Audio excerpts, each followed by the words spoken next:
a sexta temporada do Falando Nisso, de segunda a sexta, às 10h30 da noite. E também nas múltiplas plataformas digitais da Rede Meio Norte de televisão. Você vê a gente no YouTube, a gente tem chamadas no Instagram. É só você colar na gente. O programa de hoje está incrível. Você sabe que existe, já faz um tempo, uma nova desordem mundial. Não é nem a ordem mundial.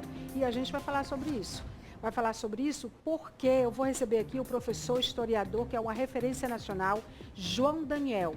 E ele vai analisar a pesquisa da Eurásia, que é um instituto importante e que elenca quais são os riscos para o planeta, para o globo, para o mundo, para 2023, esse ano em curso agora. E aí a gente vai ter a análise desse professor, que é um fera em análise de problemas e desafios globais. Bom, como eu falei para vocês, sempre que a gente tem assuntos globais relacionados ao Brasil, porque são globais e o Brasil finalmente vai ser reinserido globalmente, mas já existe, é importante, relevante sobre muitos aspectos, a gente recorre ao professor João Daniel, um historiador que é uma referência no Brasil inteiro, dá aulas para alunos que querem ser diplomatas, está no Descomplica, é a pessoa que melhor fala sobre efemérides e que tem uma visão como historiador global que nos interessa. E eu estava conversando com o professor João Daniel, a quem eu dou as boas-vindas. Muito obrigada pelo seu tempo mais uma vez. É sempre uma honra poder entrevistá-lo, o professor saiba disso.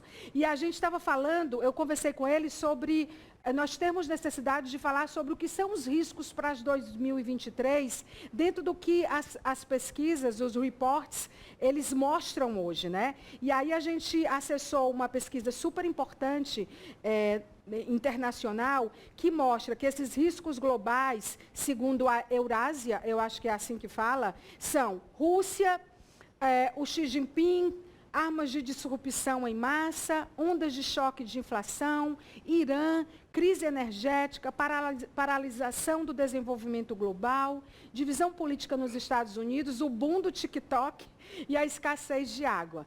Né? Você ri do TikTok porque eu também achei inacreditável, professor, que eles relacionaram o TikTok aqui. E essa é uma pesquisa, professor, que ela é uma pesquisa interessante, né? Me bota assim, ela é relevante. A Rússia de Vladimir Putin, o Xi Jinping da China como os maiores riscos de 2023. Isso estava escrito nas estrelas? O que você pensa sobre isso? Essa direção está correta em relação a riscos? E como a gente poderia definir riscos em relação ao que foi elencado pela pesquisa? Olha, é muita coisa para falar, né? Acho que a gente não tem tempo de falar de Você todos. pode escolher. Cada um desses temas aí, sem sombra de dúvida, representa pontos de atenção na ordem geopolítica global, do ponto de vista militar, econômico, político, social, cultural, inclusive. Mas eu acho que a gente, da perspectiva brasileira, né, falando aqui do Brasil, a gente pode avaliar aquilo que efetivamente é risco para o Brasil e aquilo que, como um risco global poderia afetar o Brasil, e aquilo que pode ser, na verdade, uma oportunidade. Né? Se você tem um conflito, por exemplo, entre Estados Unidos e China, isso é uma oportunidade de inserção internacional do Brasil, onde o Brasil pode ficar numa posição intermediária, neutra, inclusive, e receber benefícios e investimentos dos dois lados. Como, por exemplo, Vargas fez, né, durante a Segunda Guerra Mundial entre a Alemanha e os Estados Unidos, ou como outros políticos e estadistas inteligentes fizeram no passado, não necessariamente representando o que significaria, e dessa perspectiva, um risco, né, para o Brasil, pode ser uma oportunidade, pode ser uma vantagem, né? Pode ser agora que nós estamos nos reinserindo na organização, no campo internacional, né, respeitado, é um tema no qual a diplomacia brasileira pode aproveitar como oportunidade. O tema do meio ambiente, por exemplo, tem uma questão absolutamente urgente, né? O Brasil é considerado uma potência no meio ambiente, né? Pode ser ouvido, pode ter soluções inteligentes, soluções sofisticadas, né? E isso melhora a posição e a inserção internacional do Brasil. No caso da China, me parece que, embora não esteja detalhado aí na pesquisa, a questão fundamental é o risco que teria da China invadir Taiwan.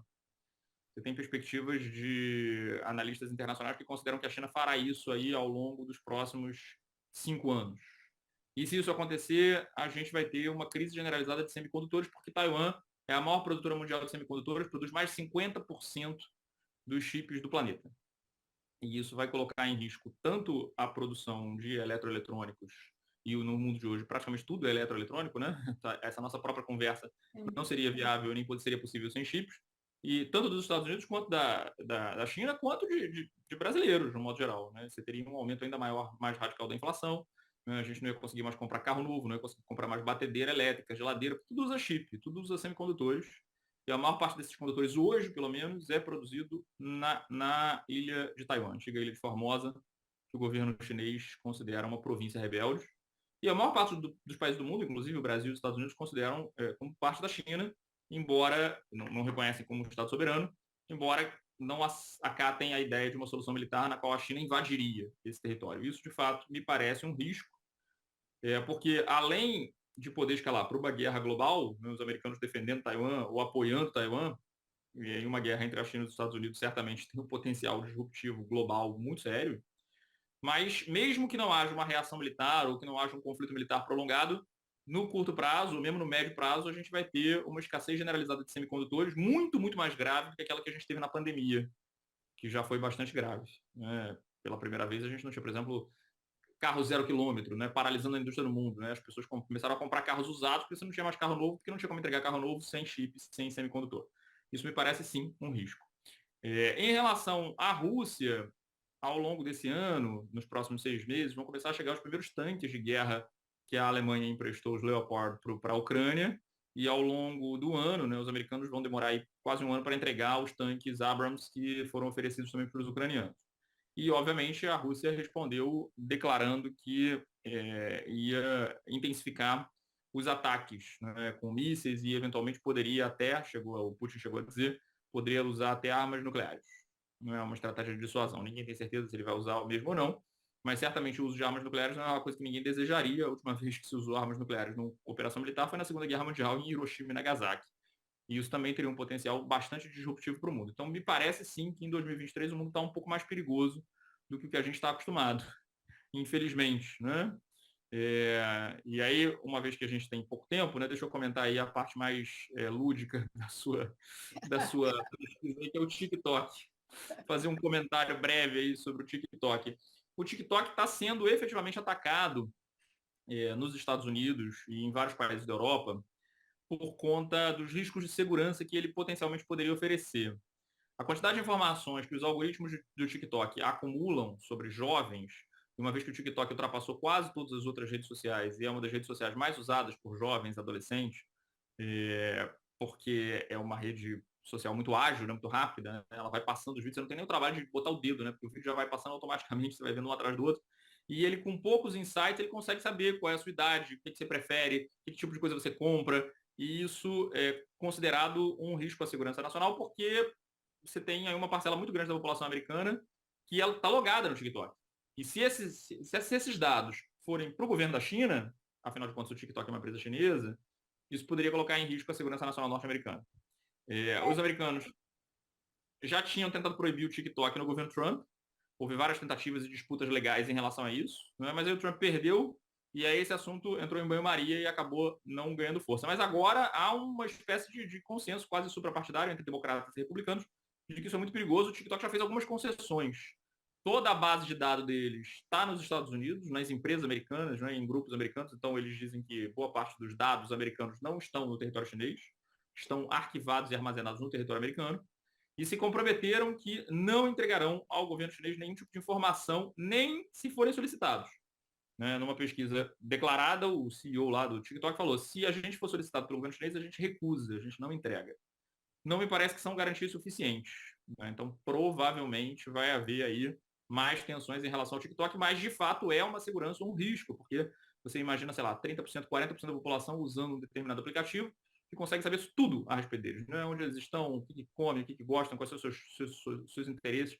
Claro que isso é uma informação muito, muito sensível, né, de segurança, e o fato disso não estar na mão de uma empresa americana, né, de uma empresa cujo os donos, né, são chineses, né, e vivem na China, poderia fazer com que isso colocasse em risco não apenas a segurança da população norte-americana, né, das informações da população norte-americana, mas, né, dos outros países onde o TikTok já é a rede social mais usada, como vários dos países da Europa e o Brasil, inclusive.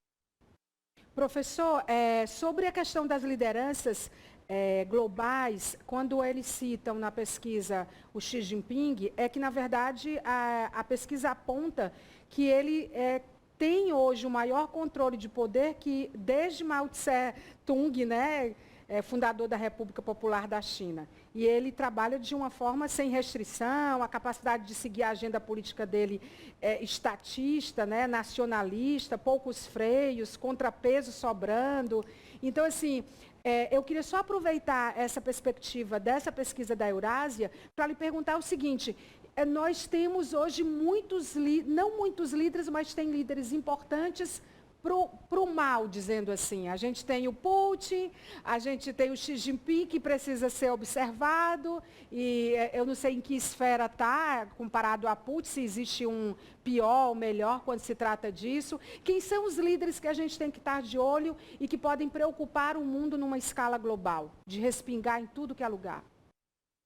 Eu tendo, enquanto historiador e cientista político, a não dar tanta importância a esses indivíduos enquanto indivíduos, né? Porque os indivíduos eles só são poderosos ou são muito fortes quando estão dentro de uma perspectiva de uma estrutura, não é isso? É claro que o Xi Jinping tem um poder muito consolidado na China, né?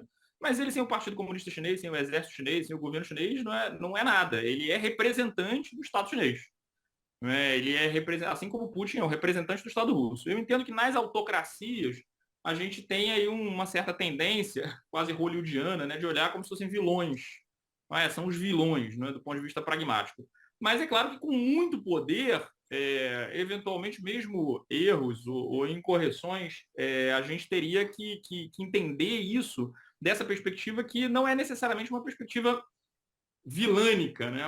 O mal representado. Não é porque o governo dos Estados Unidos também por mais que tenha pesos e contrapesos, né, elegeu o Trump, ou elegeu gente como Bush, né, e provocou guerra no Afeganistão, provocou guerra no Iraque, bombardeou o Japão, provocou uma guerra nuclear. Então eu acho que nessa perspectiva os países em si, por mais que você tenha regimes autoritários ou ditatoriais, ou regimes que são democráticos, e é óbvio que a gente prefere regimes democráticos, quase sempre seguem os seus interesses. Assim como o Brasil também segue os seus interesses. Não é? Quais são os interesses desses países? E se a gente analisar a partir da perspectiva dos interesses, a gente tem uma análise um pouco mais sofisticada do que simplesmente uma análise do indivíduo. Os indivíduos morrem, podem ser substituídos por outros indivíduos. E é claro que isso altera a história. Mas do ponto de vista estrutural, de fato, o risco é um governo autoritário, um governo ditatorial, tentar fazer o uso militar ou o uso militar de armas de destruição em massa, ou de conflitos de destruição em massa. Para o Brasil, muitas vezes alguns desses líderes são uma oportunidade extraordinária. A China é o maior parceiro comercial do Brasil. Se a gente decidisse, por exemplo, que o Xi Jinping é um grande vilão e não vai mais fazer comércio com a China, isso quebra a economia brasileira, isso gera milhões de desempregados no país. A gente não pode se dar, enquanto país periférico, ao luxo de adotar uma visão de política externa que é uma visão religiosa, que é uma visão idealista. O mundo ele é do jeito que ele é. E a gente não necessariamente tem condições de transformar o mundo da nossa perspectiva muito pequena. Eu tenho certeza absoluta, mas é que você aí deve ter vizinhos desagradáveis próximos à sua casa, ou pessoas que você não gosta muito, um colega que talvez de trabalho não seja o adequado para você, mas você lida com ele de maneira republicana, educada, trata ele com educação, adota uma política da boa vizinhança, ele está trabalhando ali, de repente o trabalho dele é útil e importante para você. Ou de repente, só de não te fazer mal e tal, de não te atacar, a gente tem que ter boas relações com todo mundo. Se há uma autocracia na China ou na Rússia, isso é um problema dos russos e dos chineses. Se eles fazem comércio com a gente, negociam com a gente, vendem produtos para a gente, querem investir no Brasil, isso é bom para o Brasil, isso é positivo para o Brasil. Ainda que eu despreze a ideia de uma autocracia ou de uma ditadura, eu não concordo com isso, eu não me parece que é inteligente ou útil para os brasileiros ou para a diplomacia brasileira qualificar as lideranças mundiais na categoria de vilões ou heróis, porque as relações internacionais são um pouquinho mais complexas do que os filmes da Disney. Professor, para encerrar, eu gostei dessa deixa aí. Sempre aprendendo com você. Encerrar mesmo, de verdade, que eu sei que você tem que dar aula. Em terceiro lugar, a pesquisa aponta a questão das armas de disrupção em massa. E os avanços tecnológicos ligados à inteligência artificial são uma grande preocupação hoje sobre todos os aspectos. O que dizer do ponto de vista da história, histórico sobre isso? Quais suas considerações? Acho que é um ponto realmente inédito na história da humanidade, no qual a gente está percebendo de maneira muito acelerada a substituição de uma série de atividades que eram feitas por seres humanos, que agora podem ser feitas de maneira mais rápida, né, muito mais eficaz e mais inteligente por máquinas de inteligência artificial. Desenhos, por exemplo, né, desenhos que são considerados desenhos inéditos, eu declaro que eu quero fazer um desenho no estilo do Mondrian e a máquina faz para mim em segundos. No estilo do Van Gogh, ela faz em segundos. Ontem eu vi que essa mesma inteligência artificial podia ser usada para fazer músicas. Eu quero agora uma música do estilo Gilberto Gil. Em segundos, ela faz uma música inédita, que não é do Gilberto Gil, mas com o mesmo estilo do Gilberto Gil. Ah, mas eu quero agora uma pisadinha, não, eu quero um funk, não, eu quero agora uma música do estilo da Dona Onete.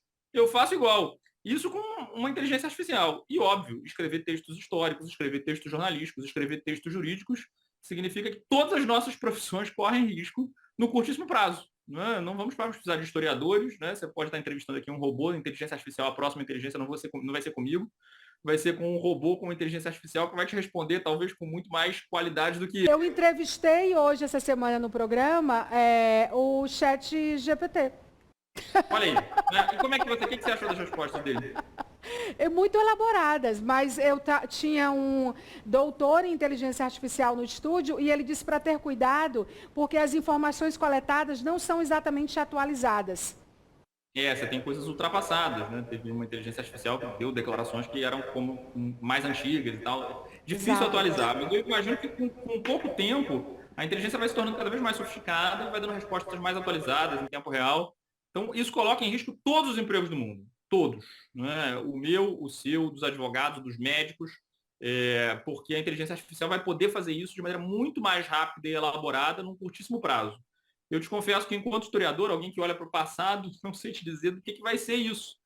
Tomara que venha para o bem, que a gente possa, cada um... Você não encontra um efeméride parecida, né? Não encontra nada, né? Na história. Então, nesse nível, né? Todo mundo ficar desempregado, a gente perder totalmente a utilidade, porque a máquina faz mais rápido que nós, vamos todos ficar na praia, né? Tomando coquetéis e lendo livros, se divertindo. Vai ser as férias eternas, porque não vai precisar mais trabalhar, que as máquinas vão trabalhar para nós. Espero só que elas não considerem que a gente é irrelevante e decidam nos extinguir. Professor, muito obrigada pelo seu tempo. É sempre muito bom ouvi-lo. O seu tempo vale ouro, eu sei que você tem que dar aula, então queria agradecer a sua presença.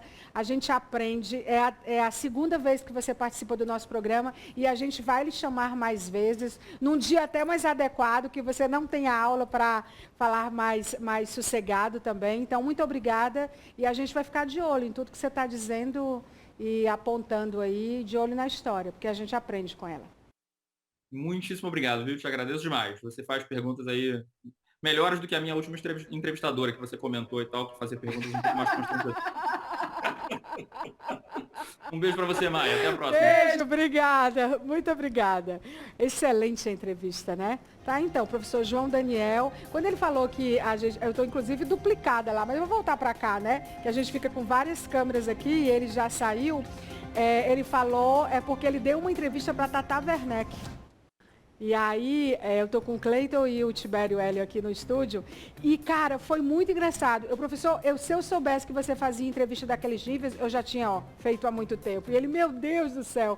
Mas a Tata Werneck é muito rápida e ele era mais rápido do que ela. Por isso que ele ficou tirando onda, que eu fazia pergunta melhor do que a última jornalista. Ou não, entrevistadora dele, na verdade. Mas ele é fantástico. Tem muitos assuntos para abordar com ele. Mas hoje ele realmente tinha que dar aula. Ele é um professor muito requisitado. Né? Ele é uma autoridade. Eu olho um pouco para o João Daniel, professor João Daniel, historiador, e eu vejo um pouco nele, assim, uma coisa, o Yuval Harari, sabe assim, ele fala sobre todas as coisas do ponto de vista da história. Isso quer dizer que ele é muito preparado, muito atualizado e estuda muito para poder ligar esses pontos todos.